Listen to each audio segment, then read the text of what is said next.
اگلی حدیث ہے وَأَنْهُ قَالَ قَالَ رسول اللہ صلی اللہ علیہ وسلم من عاد مریضا او زار اخا له فی اللہ ناداه مناد بأن طبت وطاب ممشاك وتبوأت من الجنة منزلا رواہ الترمذی وقال حدیث حسن وفی بعض النسخ غریب۔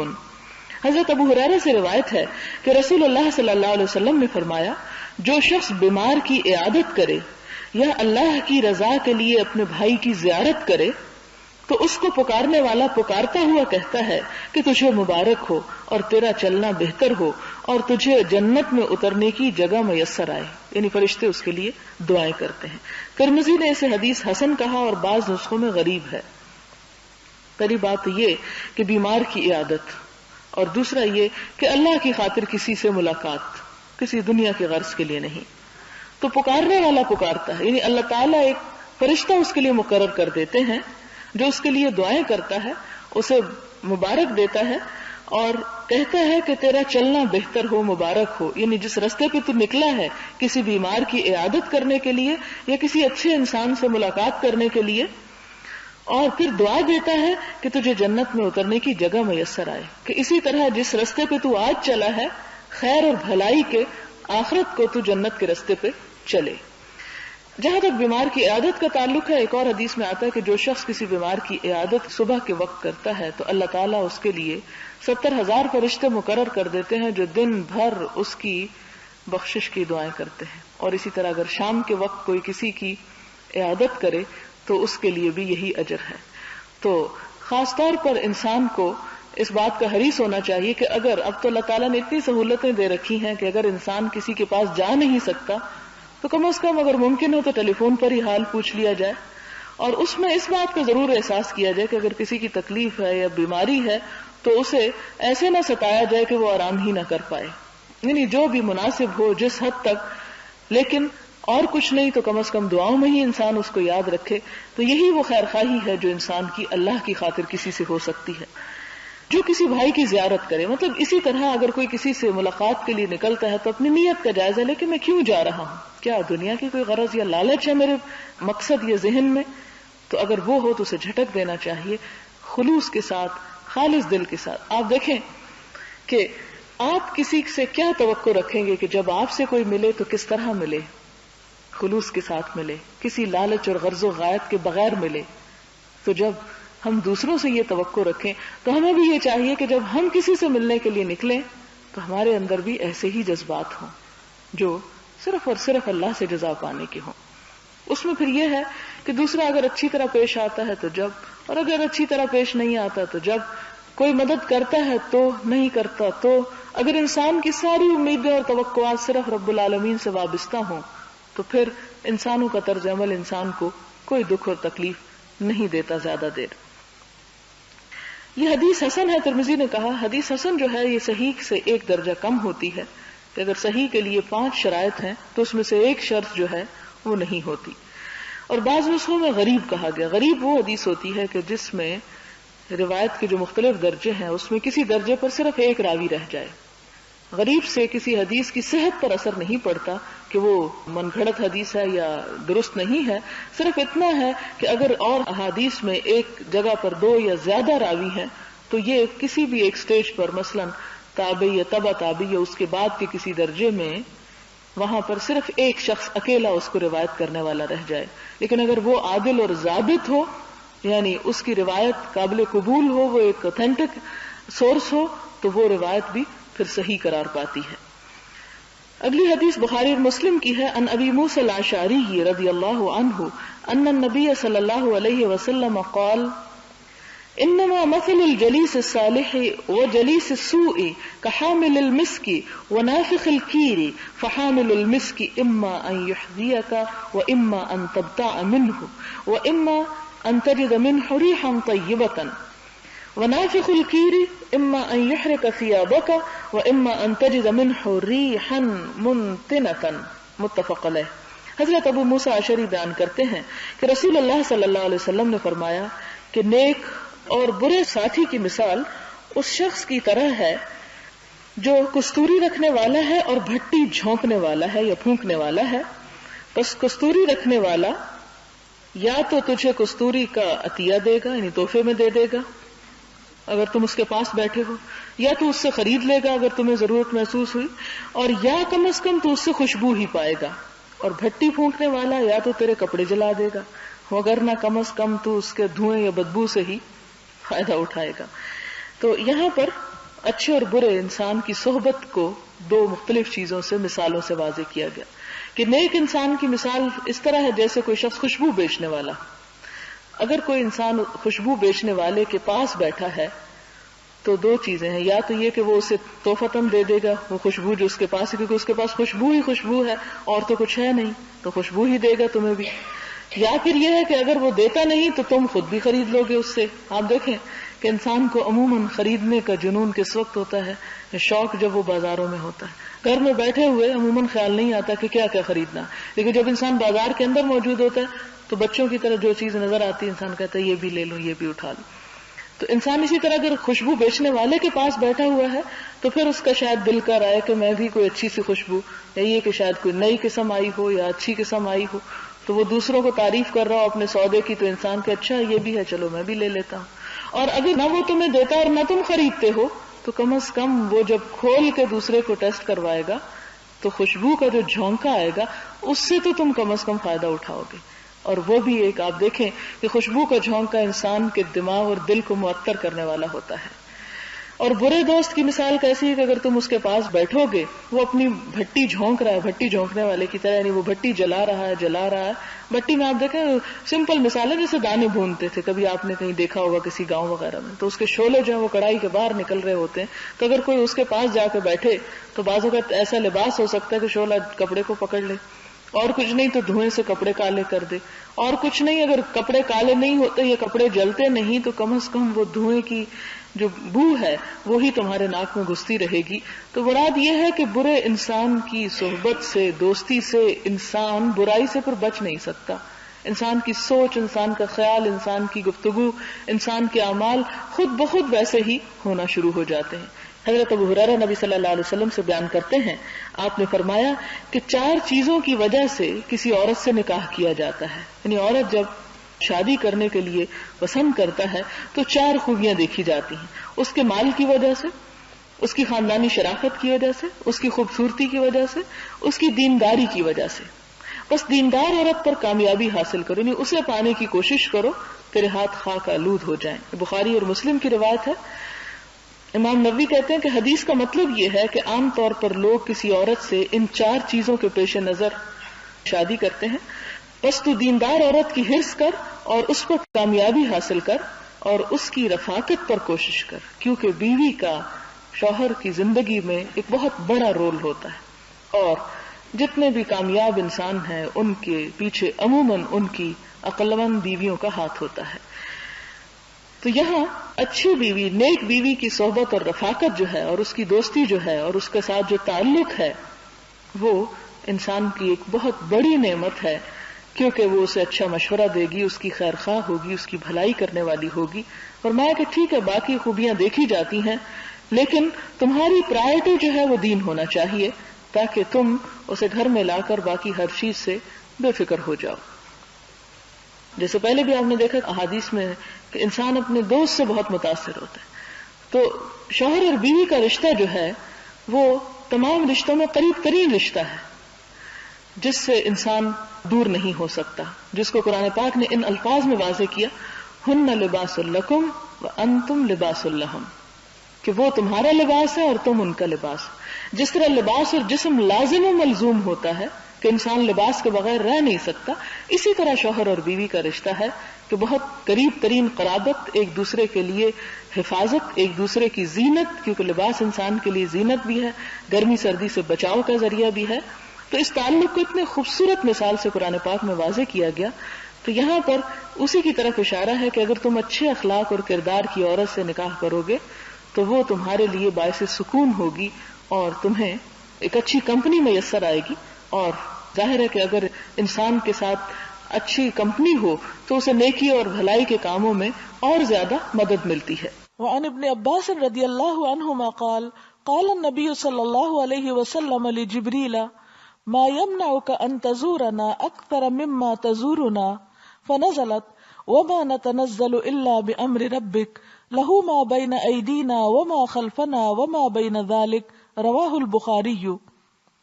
حضرت عبداللہ بن عباس رضی اللہ تعالی عنہ سے روایت ہے کہ رسول اللہ صلی اللہ علیہ وسلم نے حضرت جبریل علیہ السلام سے فرمایا، تمہیں کیا رکاوٹ ہے کہ تم ہماری ملاقات کے لیے زیادہ نہیں آتے جتنی کے معمول کے مطابق تم آیا کرتے تھے، یعنی جس طرح تم پہلے آتے تھے اب ویسے نہیں آتے، یعنی زیادہ نہیں آتے.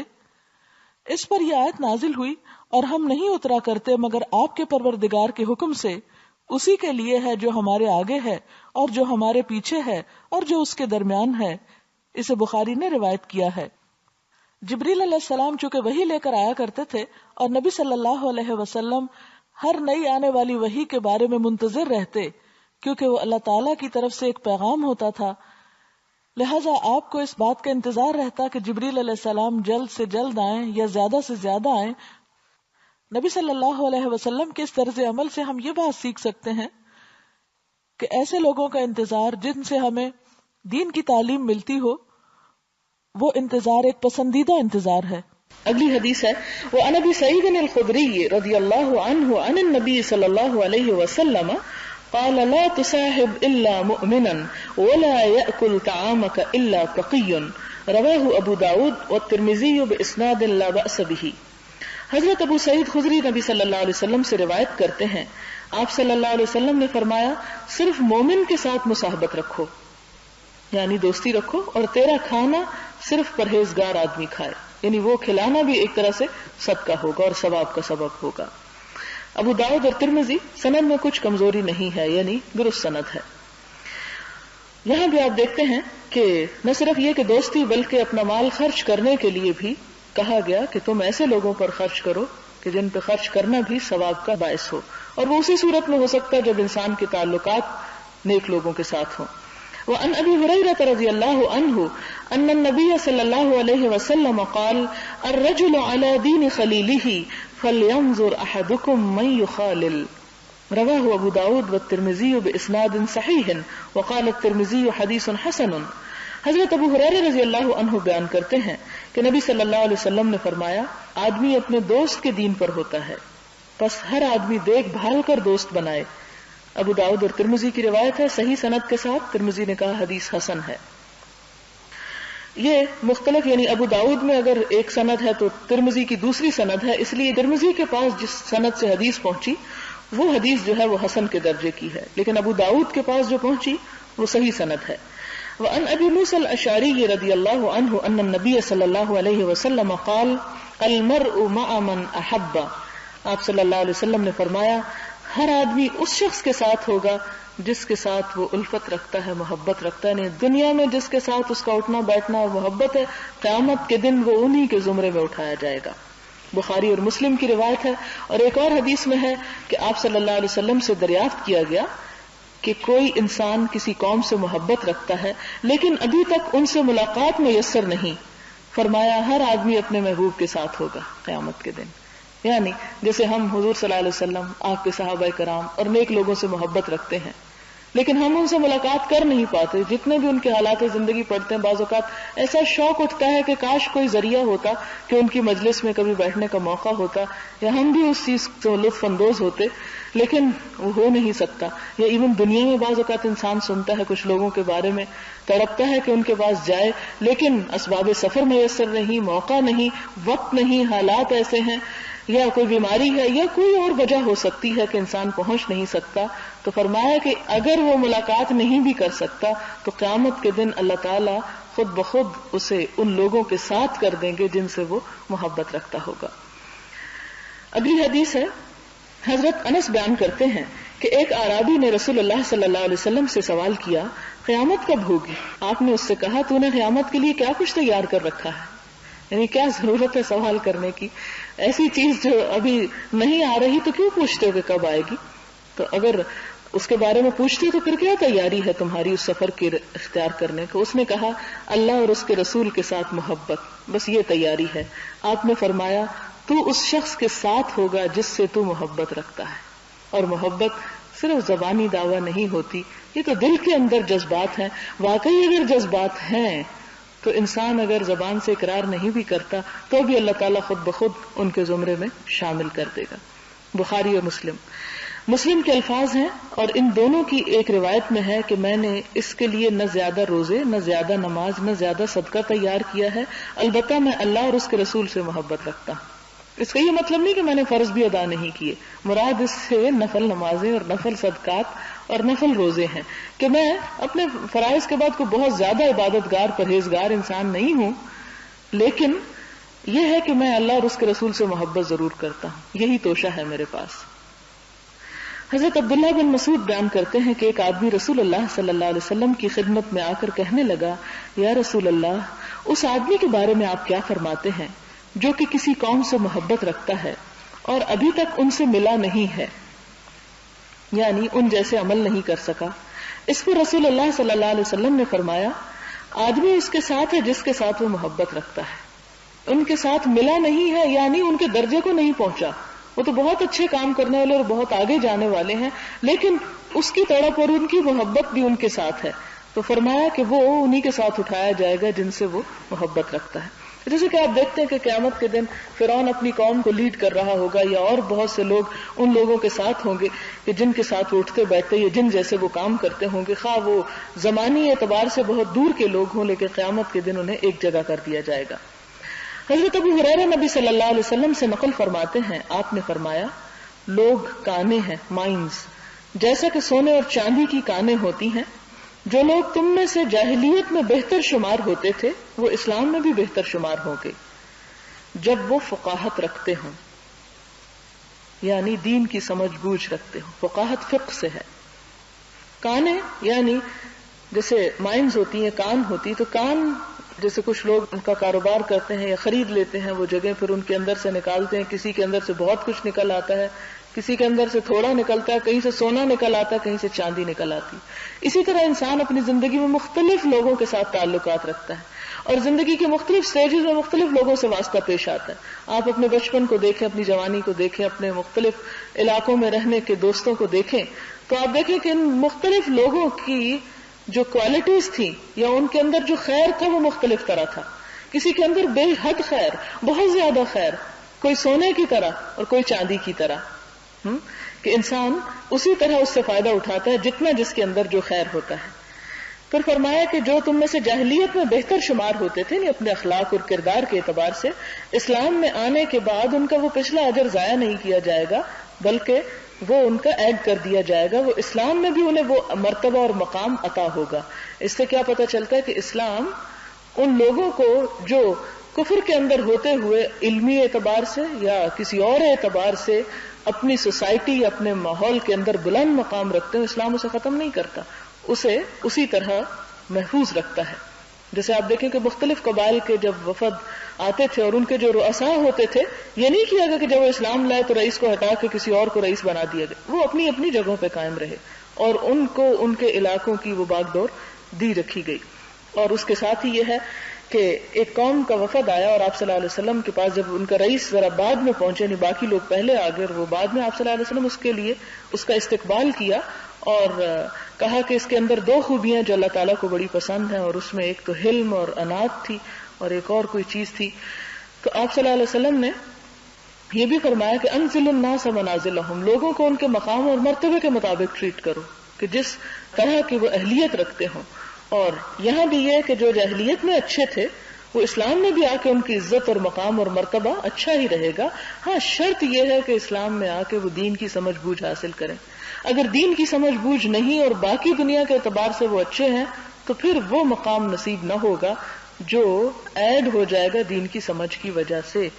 اور پھر فرمایا کہ تمام روحیں جمع ہونے والے لشکر ہیں، جن روحوں کا آپس میں تعارف ہوگا ان کا آپس میں ملاپ ہو جائے گا، اور جو روحیں آپس میں متعارف نہیں ہوں گی ان کا اختلاف ہوگا. یعنی جب اللہ تعالیٰ نے روحوں کو پیدا کیا تو وہاں ایک دوسرے سے جن کی ملاقات ہوئی، دنیا میں آ کے وہ جہاں ایک دوسرے کو دیکھتے ہیں ان کو پہچان جاتے ہیں. یا پھر یہ کہ جو وہاں نہیں ملی آپس میں دنیا میں قریب ساتھ والے گھر میں ہوتے ہوئے بھی انسان کی دوستی یا تعلق نہیں بن پاتا، کیونکہ وہ ایک دوسرے سے اجنبیت کی فضا ہوتی. اور یہ بڑی حقیقت ہے کہ آپ بعض لوگوں سے ملتے ہیں تو یوں محسوس ہوتا ہے جیسے آپ بہت عرصے سے ایک دوسرے کو جانتے تھے اور آپ کے درمیان ایک زمانے دراز سے کوئی دوستی ہے، حالانکہ وہ اتنی لمبی نہیں ہوتی، کیونکہ اس میں ایک طرح سے وہ سوچ اور کامن گراؤنڈ کچھ ایسی مل جاتی کہ ایک دوسرے سے بہت جلد قریب آ کے بہت جلد محبت پیدا ہو جاتی ہے. اور پھر یہ کہ جو وہاں اجنبی رہے وہ دنیا میں آ کے بھی اجنبی رہتا ہے. اور یہی وجہ کہ آپ دیکھیں کہ بعض لوگ دوسرے علاقوں میں، دوسرے ملکوں میں دور دراز کہیں رہتے ہیں، لیکن صرف ایک دوسرے کے بارے میں تھوڑا بہت تعارف ہوتے ہوئے ان سے محبت کرتے ہیں. ایک اور حدیث ہے حضرت اسیر بن عمرو، اور اس کو ابن جابر بھی کہا جاتا ہے، سے روایت ہے کہ حضرت عمر بن خطاب کے پاس جب اہل یمن کے قافلے پہنچتے تو وہ ان سے دریافت کیا کرتے کہ کیا تم میں کوئی شخص اویس بن عامر نام کا بھی ہے؟ یہاں تک کہ اویس آ گئے تو حضرت عمر نے اویس سے پوچھا کیا آپ ہی اویس بن عامر ہیں؟ اس نے جواب دیا جی ہاں. اس نے پوچھا کیا تو مراد قبیلے سے، پھر قرن قبیلے سے ہے؟ اویس نے جواب دیا جی ہاں. یہ اویس قرن ہی کی طرف اشارہ ہے. حضرت عمر نے پوچھا کیا تو کبھی برس والا بھی تھا، یعنی تیرے جسم پہ سفید داغ تھے اور اب اس سے تندرست ہو گئے ہو؟ صرف ایک درہم یعنی ایک جیسے سکے کی جگہ باقی رہ گئی. اس نے کہا جی ہاں. حضرت عمر نے کہا میں نے رسول اللہ صلی اللہ علیہ وسلم سے سنا ہے آپ فرماتے تھے کہ تمہارے پاس اہل یمن کے قافلوں کے ساتھ اویس بن عامر نامی مراد قبیلہ پھر قرن قبیلے سے آئے گا، یعنی ایک بڑا کلین اور پھر چھوٹا قبیلہ اس کا نام لکھا گیا ہے. اس کو برس کی بیماری تھی جس سے وہ ایک جگہ درہم کے برابر جگہ کے علاوہ تندرست ہو چکا ہوگا، اور اس کی والدہ ہوگی جس کا وہ فرما بردار ہوگا. اس کا مقام یہ ہوگا کہ اگر وہ اللہ کی قسم اٹھائے تو اللہ اس کی قسم پوری کر دے گا. اس کی نیکی کی وجہ سے اس کو اتنا مقام، حالانکہ وہ صحابی نہیں ہوں گے. اگر تم اس کے لیے اپنی مغفرت کی دعا کرا سکو تو ضرور کرانا، یعنی وہ شخص اگر تمہیں مل جائے تو اس سے اپنے لیے دعا ضرور کرانا. بس اے اویس آپ میرے لیے مغفرت کی دعا کریں. آپ دیکھیں کہ حضرت عمر کا مقام اور مرتبہ جو ہے وہ بھی کسی سے چھپا ہوا نہیں ہے، کتنا بلند مقام تھا ان کا اپنا. لیکن اس کے باوجود ان کی کوئی خاص نیکی ایسی تھی، اور خاص طور پر حضور صلی اللہ علیہ وسلم نے وہ مینشن بھی کر دی کہ اپنی ماں کا فرما بردار ہوگا. آپ کو معلوم ہے کہ وہ حضور صلی اللہ علیہ وسلم کی خدمت کے لیے آنا چاہتا تھا، لیکن آپ نے اس کو اجازت نہیں دی کہ تمہاری ماں بوڑھی ہے، تم اس کی خدمت میں لگے رہو، جب اسے تمہاری ضرورت نہیں ہوگی پھر تم آنا. اور جب وہ آئے تو اس وقت تک حضور صلی اللہ علیہ وسلم دنیا سے تشریف لے جا چکے تھے. لہذا انہوں نے اپنی صحبت یعنی صحابیت کے رتبے کو قربان کیا، کیونکہ یہ بہت بڑا درجہ ہے کسی کو صحابی ہونے کا شرف حاصل ہو جائے. لیکن انہوں نے اپنے اس مقام کو قربان کیا کس لیے؟ آپ کے حکم کی اطاعت کرتے ہوئے کہ ابھی ماں کی خدمت میں ہی لگے رہو، ابھی نہیں آؤ. تو اس لیے ان کو اللہ تعالیٰ نے اس کی اس نیکی کی وجہ سے اتنا بڑا مقام عطا کیا کہ ان کی دعائیں قبول ہوتی تھی. حضرت عمر نے ان سے پوچھا کہاں جانا چاہتے؟ اس نے کہا کوفہ. حضرت عمر نے کہا کیا میں وہاں کے گورنر کی طرف تیری مدد کے لیے لکھ دوں کہ جب تم وہاں جاؤ تو وہ تمہاری مدد کرے؟ اس نے کہا مجھے کمزور لوگوں میں زیادہ رہنا پسند ہے، یعنی میں وہاں ان کے پاس نہیں جانا چاہتا، میں اپنے جیسے لوگوں میں رہوں گا. جب آئندہ سال آیا تو وہاں کے سرداروں میں سے ایک آدمی حج کے لیے آیا. حضرت عمر نے اس سے اویس کے بارے میں پوچھا. اس نے کہا میں نے اس کو چھوڑا ہے کہ اس کا گھر ٹوٹا پھوٹا ہوا ہے. حضرت عمر نے کہا کہ میں نے رسول اللہ صلی اللہ علیہ وسلم سے سنا ہے کہ تمہارے پاس اویس بن عامر اہل یمن کے قافلوں کے ساتھ مراد قبیلے سے پھر قرن قبیلے سے آئے گا.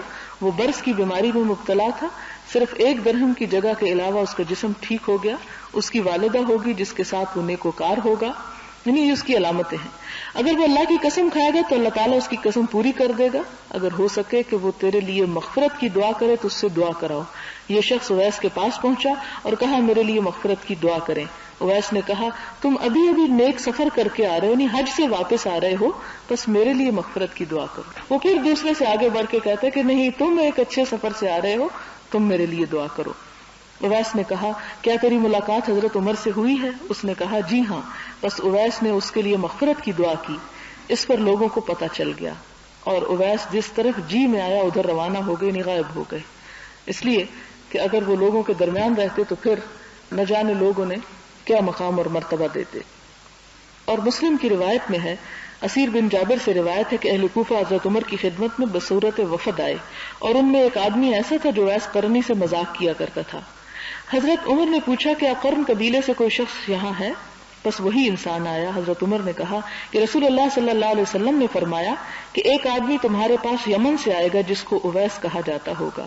وہ یمن میں صرف اپنی والدہ چھوڑ کر آئے گا. اس کو برس کی بیماری تھی.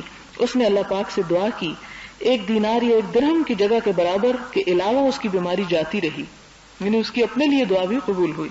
پر جو شخص تم میں سے اس سے ملاقات کرے تو اویس قرنی سے مغفرت کی دعا کرائے.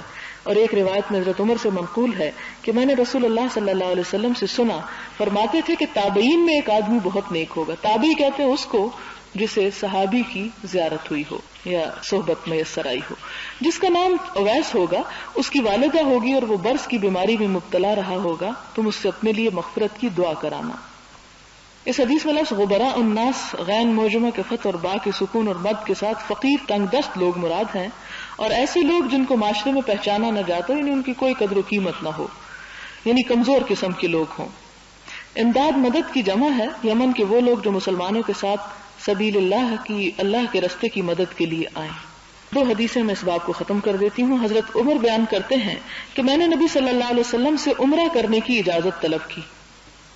کیوں اجازت طلب کی؟ اب سوال یہ پیدا ہوتا کہ عمرہ تو ایک انسان کی اپنی نیکی کی بات ہے، تو آپ سے اجازت مانگنے کا کیا مطلب تھا؟ اس کی وجہ یہ ہے کہ قرآن پاک میں سورۃ النور میں اللہ تعالیٰ کا ارشاد ہے کہ اہل ایمان وہ ہوتے ہیں کہ جب مسلمان آپس میں کسی اجتماعی کام میں ہوتے ہیں تو وہ اپنے کسی کام کو کرنے سے پہلے آپ سے اجازت مانگتے ہیں. صحابہ کرام پہ یہ لازم تھا کہ اگر اپنی کسی ذاتی ضرورت کے لیے بھی کہیں انہیں آر پار جانا پڑتا تو حضور صلی اللہ علیہ وسلم سے اجازت لے کر جاتے. خود سے چپکے سے کھسک نہیں جاتے تھے کہ ہو سکتا ہے کہ آپ صلی اللہ علیہ وسلم کو ان کی کسی کام میں ضرورت پیش آ جائے. جب انہوں نے حضور سے اجازت مانگی، آپ صلی اللہ علیہ وسلم نے فرمایا، میرے بھائی ہمیں اپنی دعاؤں میں بھولنا نہیں ہوگا. یعنی حضور صلی اللہ علیہ وسلم بھی اپنے لیے دعا کے لیے کہا کرتے تھے ان لوگوں کو جو کسی نیک کام کے لیے نکل رہے تھے. یہ تو بات سورج کی روشنی سے بھی زیادہ روشن ہے کہ حضور صلی اللہ علیہ وسلم کا مقام تمام انسانوں میں بلند ترین ہے اور سب سے زیادہ اللہ کے حبیب ترین ہے، لیکن آپ بھی ان لوگوں کو اپنے لیے دعا کے لیے کہتے جو خود کسی اور نیک کام میں مصروف ہو رہے ہیں. حضرت عمر بیان کرتے ہیں کہ آپ نے ایسا کلمہ فرمایا، مجھے اس کلمے کے بدلے تمام دنیا مل جائے تو وہ مجھے پسند نہیں. یعنی آپ نے مجھ سے یہ کہا کہ میرے لیے دعا کرنا، یہ اتنی بڑی سعادت تھی میرے لیے کہ اگر اس کے بدلے مجھے یہ آفر کیا جائے کہ ساری دنیا لے لو تو میں اسے بھی قبول نہ کروں. اور ایک روایت میں ہے آپ نے فرمایا، اے میرے بھائی ہمیں اپنی دعاؤں میں شریک رکھنا. حدیث صحیح ہے ابو داؤد ترمذی سے، حدیث حسن صحیح ہے. حسن صحیح ایک ہی ٹائم میں اس لیے کہ ایک روایت یعنی ایک سند سے حسن کے درجے پر اور دوسری سند سے صحیح کے درجے پر ہے. حضرت عبداللہ بن عمر بیان کرتے ہیں کہ نبی صلی اللہ علیہ وسلم قباء کی زیارت کے لیے سوار ہو کر اور پیدل تشریف لے جایا کرتے تھے جہاں مسجد قباء ہے، اور وہاں 2 رکعت نفل نماز پڑھتے تھے. ایک روایت میں آتا ہے کہ عمرے کے برابر ثواب ہے اس میں نفل پڑھنے کا.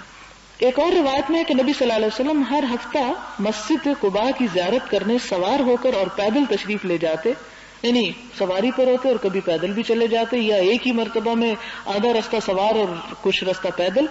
اور عبداللہ بن عمر بھی ایسا ہی کیا کرتے تھے. حضرت عبداللہ بن عمر کے بارے میں بھی بہت آتا ہے کہ وہ اپنے باپ کی رائے کو پیچھے چھوڑ دیتے اور حضور صلی اللہ علیہ وسلم کی سنت کے اتباع میں سب سے آگے آگے ہوتے تھے. یہ وہی ہیں جنہوں نے اپنے بیٹے بلال سے بولنا چھوڑ دیا تھا جب انہوں نے کہا کہ میں اپنی بیوی کو مسجد نہیں جانے دوں گا. انہوں نے کہا کہ میں تمہیں اللہ کے رسول صلی اللہ علیہ وسلم کی حدیث سنا رہا ہوں اور تم کہتے ہو کہ میں اپنی بیوی کو نہیں جانے دوں گا. جب اللہ کے رسول صلی اللہ علیہ وسلم نے عورتوں کو مسجد جانے کی اجازت دی ہے تو تم کون ہوتے ہو منع کرنے والے. وآخر دعوانا الحمدللہ رب العالمین. سبحانک اللہم وبحمدک نشہد ان لا الہ الا انت نستغفرک ونتوب الیک. والسلام علیکم ورحمۃ اللہ وبرکاتہ.